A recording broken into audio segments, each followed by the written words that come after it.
Welcome to achieve it with जोजो।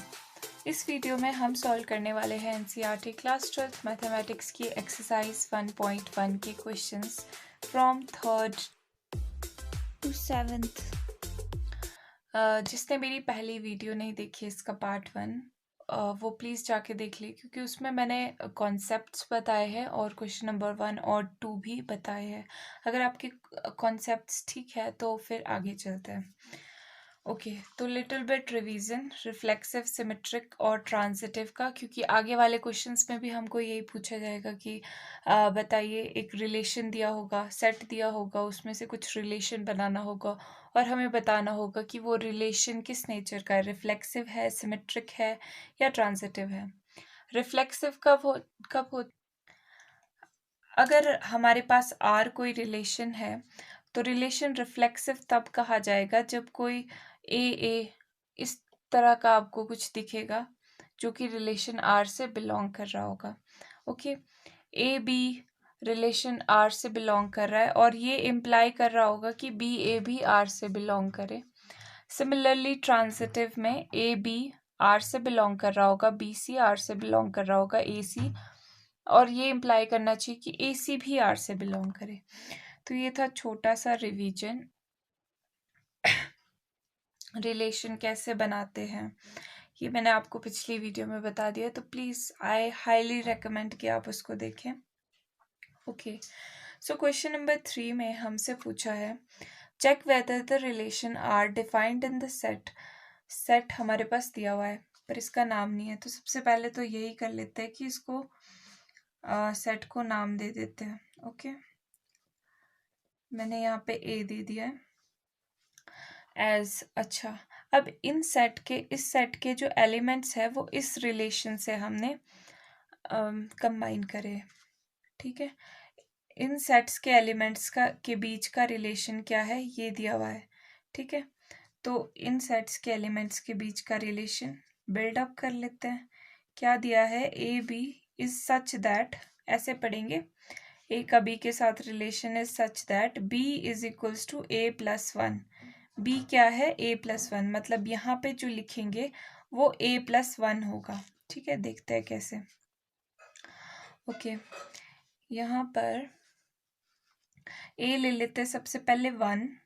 ठीक है, और ए प्लस 1 हुआ 1 प्लस 1 2, तो एक एलिमेंट बन गया हमारा। ठीक है, सेकंड एलिमेंट क्या आएगा इस सेट का, रिलेशंस के सेट का, ए यहाँ पे 2 ले लिया और a प्लस 1 आ जाएगा, 2 plus 1 3, similarly 3 and 3 plus 1 will be 4, similarly 4 and 5, 5 and 6।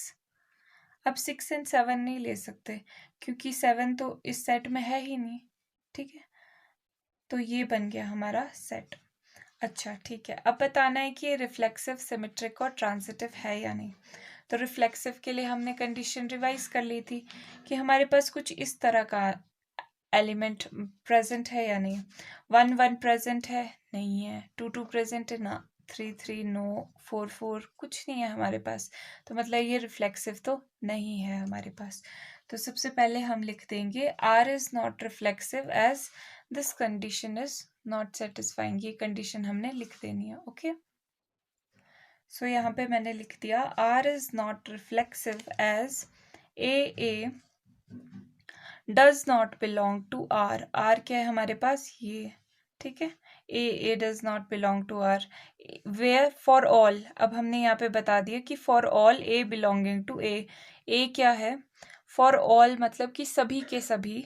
ए मतलब हमारा एलिमेंट जो यहाँ पे लिया है हमने। ए कहाँ से बिलोंग कर रहा है, इस सेट से, belonging to A, capital A. ठीक है, यहाँ पे आपने जो भी सेट लिया है वो। ठीक है, इस लाइन का ये मतलब होता है। नाउ सेकंड पार्ट हमें प्रूफ करना है कि सिमेट्रिक है या नहीं है। सिमेट्रिक के लिए हमने देखा कंडीशन ये होती है कि ए बी एग्जिस्ट करना चाहिए इस रिलेशन में, तो बी ए भी एग्जिस्ट करना चाहिए। दिस मस्ट इम्प्लाई कि ये भी एग्जिस्ट कर रहा हो वहाँ पे। अगर ये दोनों के दोनों एलिमेंट्स एग्जिस्ट कर रहे हो तो रिलेशन हमारा सिमेट्रिक नेचर का होता है। 1 2 है, 2 1 है क्या, नो, 2 1 तो नहीं है, 2 1 नहीं है, मतलब हमारा ये रिलेशन सिमेट्रिक नहीं है। तो इसको भी कैसे लिख लेंगे, वही कंडीशन हमने डिफाइन कर देनी है। हर क्वेश्चन में हम ये चीज़ डिफाइन कर देते हैं, क्योंकि यही तो इसकी डेफिनेशन है। ये बता देंगे हम कि ये हमारा रिलेशन सिमेट्रिक नहीं है, क्योंकि ये इस कंडीशन को ओबे ही नहीं कर रहा है। तो हम क्या लिख देंगे, a b belongs to R does not implies, does not ऐसे कट करना मत भूलना, क्योंकि इसका मतलब होता है does not implies b a also belongs to R. ये इम्प्लाई कर ही नहीं रहा है, क्योंकि हमारे पास 1 2 तो है बट 2 1 तो है नहीं, तो मतलब हमारा रिलेशन सिमेट्रिक नहीं है। अब साथ में प्लस बोनस क्या ऐड करेंगे, हम एग्जाम्पल ऐड करेंगे। एग्जाम्पल कोई भी ऐड कर लो, 1 2 ऐड कर लो, या 1 2 2 3 कुछ भी ऐड कर लो, ठीक है। कि 1 2 हमारा देखो यहाँ पे बिलोंग कर रहा है आर से, पर 2 1 हमारा बिलोंग नहीं कर रहा, ठीक है। ओके, सो थर्ड चीज़ आती है ट्रांजिटिव चेक करने को। ट्रांजिटिव हम कैसे चेक करते हैं, सबसे पहले यही कंडीशन है ए b b c, this must imply कि ए और सी भी एग्जिस्ट कर रहा है। ए बी माने कोई भी पहला उठा लेते हैं, 1 2, 1 2 का मतलब है सेकंड एलिमेंट का किसी और के साथ रिलेशन होना चाहिए, है भाई बिल्कुल है। 2 3 है, यहाँ पे 2 3 है, मतलब ये और इसका रिलेशन होना चाहिए आपस में। 1 और 3 क्या रिलेटेड है इस चीज़ से, 1 3 नहीं भाई, 1 3 तो हमारे पास है ही नहीं यहाँ पे, तो मतलब कि ये ट्रांजिटिव नहीं है। यहाँ देखो 1 2 चेक किया पहले हमने, फिर इसका पेयर बनाया, देखा कि है 2 3 है भाई है, फिर उसके बाद हमने ये जो बच गई थी चीज़ें, इसका हमने देखना था कि 1 3 प्रेजेंट है या नहीं है, ठीक है, पर नहीं है, तो मतलब कि ये हमारा ट्रांजिटिव भी नहीं है। तो हम क्या लिख लेंगे, सिंपली वही जो हम अभी तक लिखते आ रहे हैं, ये कंडीशंस लिख दी, एंड देन आप एग्जाम्पल भी दे सकते हो, ठीक है। तो क्या लिख लेंगे, a b belongs to R, b c belongs to R, क्योंकि ये बिलोंग कर रहा है, ठीक है। बी सी भी तो है ना, 2 3 भी है हमारे पास, but this is not implying, ये क्या इम्प्लाई नहीं कर रहा है कि ए सी, ये और ये एल, ये भी इससे बिलोंग कर रहा है, ये तो इम्प्लाई नहीं कर रहा है ना। तो therefore R is not transitive, यहाँ पे भी लिख लेना therefore R is not symmetric. ये क्वेश्चन हो गया। अब नेक्स्ट क्वेश्चन की तरफ चलते हैं, क्वेश्चन नंबर 4। क्वेश्चन नंबर 4 में हमारे पास पूछा है, show that the relation R in capital R, capital R क्या डिनोट कर रहा है, यहाँ पे सेट डिनोट कर रहा है रियल नंबर्स का, डिफाइंड एज, अब ये रिलेशन कैसे डिफाइन किया है, R is equals to a b such that a is less than equal to b, is reflexive and transitive but not symmetric. तो अब हमको यहाँ पे दिया हुआ है कि रिफ्लेक्सिव एंड ट्रांजिटिव है पर सिमेट्रिक नहीं है, तो हमने ये प्रूफ करना है। सबसे पहले वही चीज़ लिख देंगे जो हमको गिवन है, वो चीज़ हम सबसे पहले लिख देते हैं। गिवन हमारे पास क्या है, रिलेशन ए बी, मतलब दो एलिमेंट्स के बीच में क्या रिलेशन है कि A is less than equal to B. Okay, तो सबसे पहली चीज़ प्रूफ करने के लिए अब आपको अपना दिमाग खुला रखना है, ठीक है, और चीज़ें इमेजिन करनी है। ओके, रियल नंबर्स क्या होते हैं, रियल नंबर का सेट होता है -∞ से लेकर -1 -1.5 कुछ भी हो सकता है, ठीक है, सारे के सारे नंबर्स रियल नंबर्स होते हैं, कॉम्प्लेक्स को छोड़ के ऑफ कोर्स। और मतलब रियल नंबर्स में मतलब फ्रैक्शन भी आते हैं, नेचुरल नंबर्स भी आते हैं, होल नंबर्स भी आते हैं, पॉइंट वाले नंबर्स जो हम बोलते हैं, फ्रैक्शन का ही जो फॉर्म होता है। तो ओके, तो अब आप यहाँ पे ध्यान से देखिए, फर्स्ट पार्ट रिफ्लेक्सिव प्रूफ करना है। रिफ्लेक्सिव मतलब क्या, कि हमारे पास ये कंडीशन पूरी होनी चाहिए, क्या, ए शुड बिलोंग टू आर। अब ये देखते हैं ये पूरी हो रही है कि नहीं। बी की जगह अगर हम ए रख देंगे तो क्या बन जाएगा, ये ए लेस देन इक्वल टू ए। अब इसका मतलब, इस साइन का मतलब क्या है कि ये लेस देन भी हो सकता है और इक्वल टू भी हो सकता है, ठीक है। तो लेस देन तो ए से खुद खुद से कोई नंबर लेस देन तो नहीं हो सकता, पर इक्वल टू तो हो सकता है खुद का, 1 कुड बी इक्वल टू 1, ठीक है। इसका मतलब ये है। तो कोई भी जो रियल नंबर के होगा वो इस कंडीशन को फुलफिल कर रहा है, ठीक है। कोई भी ले लो, you take any real number, okay. तो मतलब कि क्या है कि this condition is satisfying for all A belonging to R. A मतलब कोई भी नंबर बिलोंगिंग टू आर इस रिलेशन से, ठीक है। ओके, सो यहाँ पे और रीज़न दे देते हैं, बिकॉज सिंस जो हमने अभी रीज़न दिया कि अगर हम यहाँ पे ए रख देते हैं तो a is less than equal to R for all A belonging to, अब यहाँ वाला आर ये क्या है, ये बोल्ड में कर देती हूँ मैं, this is set, real number set. यहाँ पे हम क्या बताना चाह रहे हैं कि a is less than equal to a, वही चीज़ जो हमने बताई, for all a belonging to r, मतलब कि a किसको बिलोंग कर रहा है, रियल नंबर के सेट को, ठीक है। अब सेकंड पार्ट करते हैं। सेकंड पार्ट है सिमेट्रिक का। सिमेट्रिक मतलब कि क्या कंडीशन सेटिस्फाई होनी चाहिए हमारे पास, A B should belong to R, ठीक है। ए बी अगर आर से बिलोंग कर रहा है तो इसका मतलब क्या होना चाहिए, दिस मस्ट इम्प्लाई कि B A must also belong to R. तो अब देखते हैं ये फुलफिल हो रही है या नहीं। तो आप इसको सॉल्व करने के लिए अपने माइंड में ना कुछ एग्जाम्पल लेके चल सकते हो। जैसे फॉर एग्जाम्पल रियल नंबर का कोई एग्जाम्पल ले लेते हैं और देखेंगे कि वो सेटिस्फाई कर रहा है कि नहीं। तो हमारे पास रिलेशन दिया हुआ है a must be less than equal to b, तो a1 ले लेते हैं, b2 ले लेते हैं, ठीक है। तो 1 2 का सेट बन गया, तो क्या 2 1 का सेट भी बनेगा, ये इम्प्लाई कर रहा है क्या, ठीक है। 2 1 रख लेते हैं, a की जगह 2 रख लेते हैं और b की जगह 1 रख लेते हैं। 2 अब ये बोल रहा है कि 2 is less than equal to 1, अगर हम ऐसे रख रहे हैं 2 is less than equal to 1 का मतलब है कि 2 लेस देन, छोटा है 2 1 से, पर ऐसा तो नहीं है। इसका मतलब ये इसको बिलोंग नहीं कर रहा है, तो मतलब ये सिमेट्रिक तो नहीं है, ठीक है। तो हमने क्या किया, हमने अपने माइंड में एक एग्जाम्पल फ्रेम कर लिया दो नेचुरल नंबर डाल के कि चलो भाई हम इस कंडीशन को टेस्ट करते हैं 1 2 के लिए, क्या ये ट्रू हो रहा है, 1 2 एग्जिस्ट कर रहा है और ये इम्प्लाई कर रहा है कि 2 1 भी एग्जिस्ट करे इस रिलेशन में, ठीक है। तो ये तो हमारे पास आ नहीं रहा है, तो हमने बता दिया कि this is not implying this thing, और साथ में क्या दे दिया, since if a is less than equal to b, क्योंकि अगर a less than equal to b होगा देन, क्योंकि a तो हमारे पास लेस देन हो गया, ठीक है, then b is also less than equal to a is not true. अब यहाँ पे खुद भी कॉमन सेंस लगाइए कि a हमारे पास पहले ही बता दिया है कि छोटा है, ठीक है, और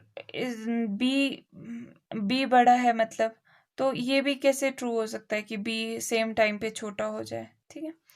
मतलब ये चीज़ भी हमारी फुलफिल नहीं हो रही है, सिमेट्रिक ये नहीं है रिलेशन, ओके। थर्ड पार्ट करते हैं इसका कि ट्रांजिटिव है या नहीं है। थर्ड, ट्रांजिटिव के लिए हमारे पास क्या कंडीशन होती है, हम लेट कर लेते हैं कि ए भी कोई बिलोंग कर रहा है, बी सी भी बिलोंग कर रहा है, क्योंकि रियल नंबर तो बहुत सारे होते हैं, इनफाइनाइट रियल नंबर्स, तो ये एग्जिस्ट करेगा a b relation, b c भी एग्जिस्ट करेगा और ये दोनों बिलोंग करेंगे इस रिलेशन से, ठीक है।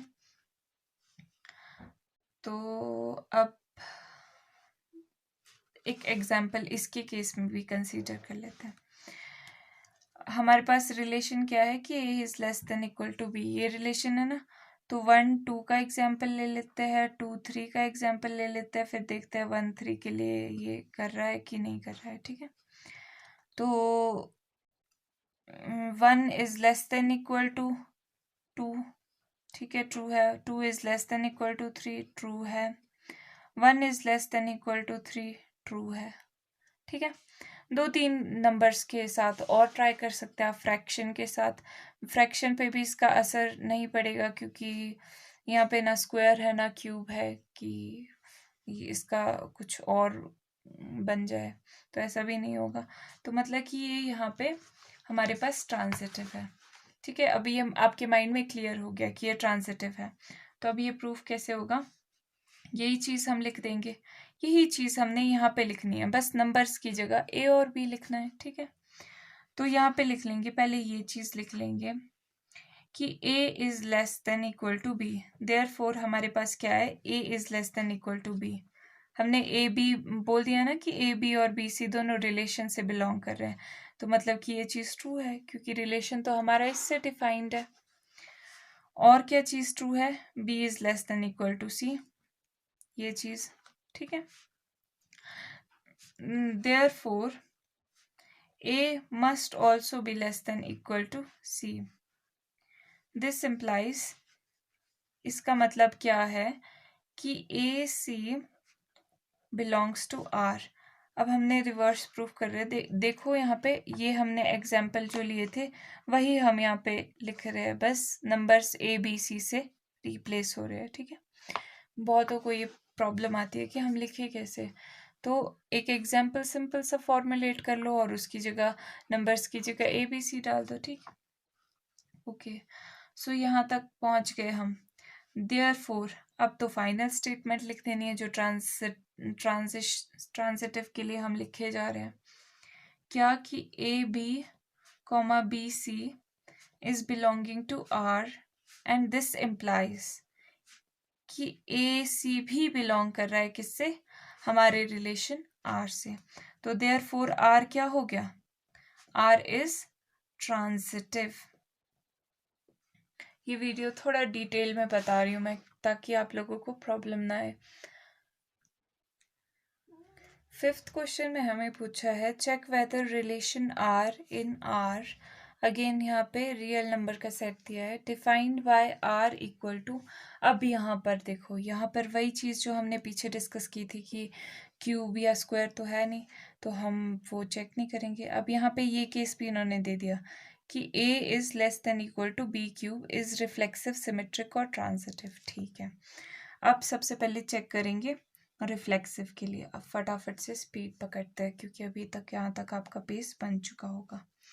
सबसे पहले वही चीज़ लिख लिया, r इक्वल टू जो हमारे पास दिया हुआ है such that a is less than equal to b। Okay, so number 1 सबसे पहले हमारे को रिफ्लेक्सिव के लिए प्रूफ करना है। ओके, सो रिफ्लेक्सिव के लिए क्योंकि अब हमारे पास यहाँ पे रियल नंबर है तो 1 is less than equal to 1, less than की प्रॉपर्टी तो नहीं होगी पर इक्वल की तो 2 की तो होगी। ठीक है, ओके, अगर ये 0.1 होता तो ये लेस देन इक्वल टू 0.1 का क्यूब होता क्या, नहीं, क्योंकि 0.1 का क्यूब तो और भी छोटा हो जाएगा। ठीक है, 0.1 का क्यूब होगा एग्जैक्ट 0.001। तो आप ये देख सकते हैं कि ये चीज़ इस चीज़ से छोटी तो बिल्कुल नहीं है क्योंकि ये तो बहुत बहुत छोटा है, पर यहाँ पे तो हमारे पास ये चीज़ बड़ी होनी चाहिए थी, बट ये तो फुलफिल नहीं कर रही है कंडीशन, तो मतलब रिफ्लेक्सिव नहीं है सिस्टम हमारा। तो वही चीज़ें लिख लेंगे कि since a is does not belong to R, लिख लेते हैं। अब जो हम सोच रहे थे वो हमने लिख लिया। क्या सोच रहे थे हम कि ये हमारे पास कंडीशन फुलफिल नहीं हो रही है, क्यों, क्योंकि ये हमेशा ट्रू नहीं है। कुछ केसेस में ये ट्रू है जैसे 1 के केस में, पर हमेशा नहीं है, और हमारे पास रिलेशन हमेशा ट्रू होना चाहिए। ट्रू नेचर उसका तभी शो होता है कि रिफ्लेक्सिव हो। ठीक है, ये तो हो नहीं रहा है, तो हमने एग्जाम्पल भी दे दिया कि भाई देख लो a को 0.1 रख लो तो a क्यूब 0.001 आ रहा है, जिसके लिए ये कंडीशन ट्रू नहीं है। ठीक है, तो रिफ्लेक्सिव हमारा सिस्टम रिलेशन का नहीं है। ठीक है, तो सेकंड क्वेश्चन, सेकंड पार्ट करते हैं इसका, सिमेट्रिक प्रूफ करना है। ठीक है, तो सिमेट्रिक होगा या नहीं होगा सिमेट्रिक। ठीक है, तो हम यहाँ पे देख पा रहे हैं कि ये चीज़ हमारी, अगर हम 0.1 लेके चल रहे हैं तो अब प्रूफ करते हैं कि ये सिमेट्रिक है या नहीं। सिमेट्रिक के लिए क्या कंडीशन होती है कि अगर ए बी हमारे पास है, से 1 और 2 ले लेते हैं, 1 2 है तो 2 1 भी एग्जिस्ट करना चाहिए। तो 1 2 और 2 1 के लिए चलो ये कंडीशन चेक करते हैं, क्या है, A is less than equal to B cube. A ये ले लेते हैं और बी ये ले लेते हैं। A is less than equal to 2 का क्यूब कितना हुआ, 2 2 ज़ा 4, 4 2 ज़ा 8। ठीक है, तो क्या ये इम्प्लाई कर रहा है, अब ए ये है और बी ये है, ए मतलब 2 less than equal to b का क्यूब, यानी 1 का क्यूब इज 1 1 ज़ा 1, 1 1 ज़ा 1। ठीक है, ओके, 1 लेस देन है 8 से, बिल्कुल सही, छोटा है 1 8 से। 2 लेस देन है 1 से, 2 छोटा है 1 से, बिल्कुल नहीं, ऐसा तो है नहीं भाई, तो मतलब ये इम्प्लाई नहीं कर रहा है। तो यही चीज़ हमने यहाँ पे लिख देनी है, ये चीज़ हमने यहाँ पे लिख ली। क्या लिखा कि also a b belongs to R, ये चीज़ बिलोंग कर रही है आर से, बट ये this thing is not belonging to R. Example जो हमने लिया था वो भी हमने बता दिया कि A1 ले लिया, B2 ले लिया, तो दिस थिंग, ये तो प्रूफ हो रही है, ये तो इक्वल हो रही, ये रिलेशन फुलफिल कर रहा है, पर ये चीज़ तो नहीं हो रही है। ठीक है, तो हमारे पास आर सिमेट्रिक नहीं है। अब थर्ड चीज़ है ट्रांजिटिव। ट्रांजिटिव के लिए, ट्रांजिटिव के लिए हट के एग्जाम्पल लेते हैं, 100 ले लेते हैं, 5 ले लेते हैं, A 100 ले लेते हैं, B 5 ले लेते हैं, और C कितना ले लें, 3 ले लेते हैं। ओके, तो अब इसके लिए चेक करते हैं, A less than equal to B का मतलब है 100 should be less than equal to B का क्यूब। 5 5 ज़ा 25, 25 5 ज़ा हुआ आपका 125, और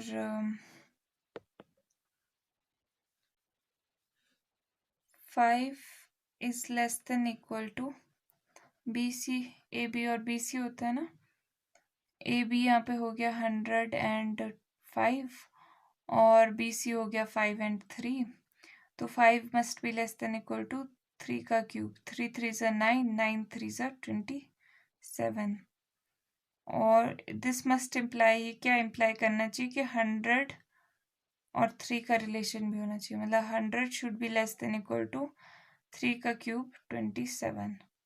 ये तो लेस देन इक्वल टू है नहीं भैया, 100 तो बड़ा है 27 से, तो ये हमारा ट्रांजिटिव नहीं है।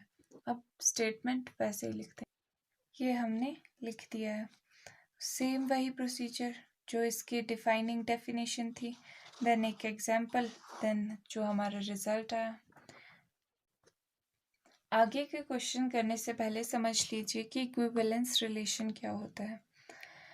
ऐसा रिलेशन जो कि रिफ्लेक्सिव भी है, सिमेट्रिक भी है और ट्रांजिटिव भी है, ऐसे रिलेशन को हम कहेंगे कि इक्विवेलेंस रिलेशन है। ठीक है, तो क्वेश्चन नंबर 7 में पूछा है, show that the relation R in the set A of all the books in library of a college given by. अब क्या दिया है यहाँ पे, हमारे पास आर रिलेशन है, सेट क्या दिया हुआ है, पहले हमारे पास सारी की सारी बुक्स है लाइब्रेरी की, कॉलेज लाइब्रेरी की सारी बुक्स, और बुक्स के बीच में क्या रिलेशन है कि x and y have same number of pages, मतलब कि इन दोनों बुक्स के सेम नंबर ऑफ पेजेस है, इज एन इक्विवेलेंस रिलेशन। ठीक है, अब देखिए, सबसे पहले हमने वही सब चीज़ें लिख दी कि ए हमारे पास सेट है ऑल बुक्स इन लाइब्रेरी का, और आर भी जो हमारे पास दिया हुआ था वो हमने लिख लिया।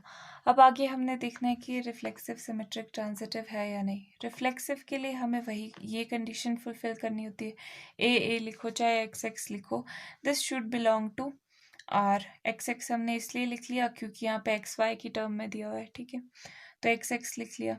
अब देखो इनके बीच का रिलेशन क्या है कि x and why have same number of pages, मतलब कि इन दोनों बुक्स के पेजेस सेम है, ठीक है, मतलब एक बुक में 10 पेजेस है तो दूसरे बुक में भी 10 पेजेस है, ठीक है, 100 पेजेस रख लो बुक के, ठीक है। तो अगर एक बुक में 100 पेजेस है तो उसी बुक में भी 100 पेजेस होंगे ना, एक ही बुक की बात कर रहे हैं, तो मतलब ये तो हमारे पास एग्जिस्ट करेगा ही करेगा हमेशा हर बुक के लिए, तो मतलब ये रिफ्लेक्सिव है।